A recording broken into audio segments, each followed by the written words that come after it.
Do you remember about the first time you learned about eating healthy? Let me guess.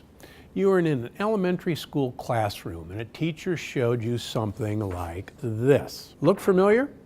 That's the Department of Health and Human Services food pyramid. It's how we were taught about diet for years. And in my opinion, they've got it all wrong. Just look at the biggest group: bread, cereal, grains, and pasta. It's no wonder we're dealing with an obesity problem here in America. In my opinion, it's time to turn that pyramid on its head, or at least shuffle it around a little bit. What am I thinking?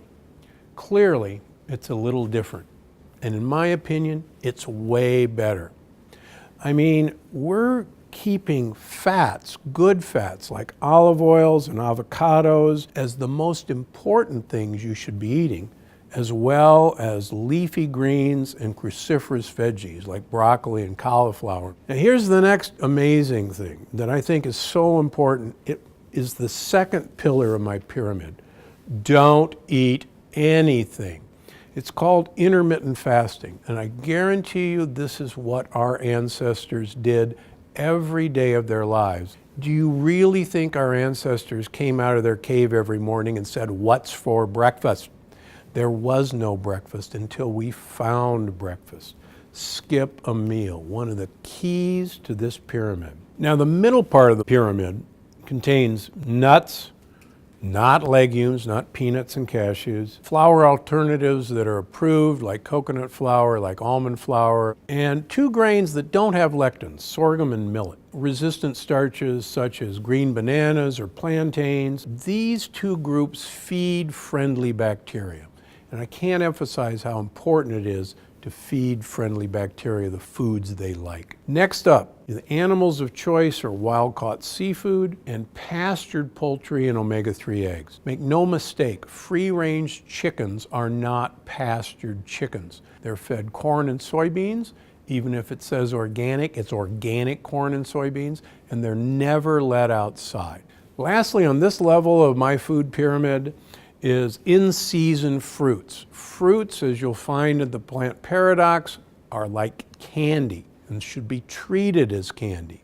They should only be eaten in season. The next to the highest level is Southern European cow's milk, goat, and sheep and buffalo milk dairy. These have casein A2, which is a safe protein to use, but this should be in limited quantities. The same goes for grass-fed and pasture-fed cows, sheep, and pigs. These should be very limited because they contain a sugar that you're going to learn about in the plant paradox that actually causes heart disease and causes cancer. Finally, you can enjoy red wine, champagne, or dark spirits a few times a week, but it should not be an everyday event. Now, the most important part of this period is this large rectangle that sits on the bottom. And these are the foods that you want to avoid.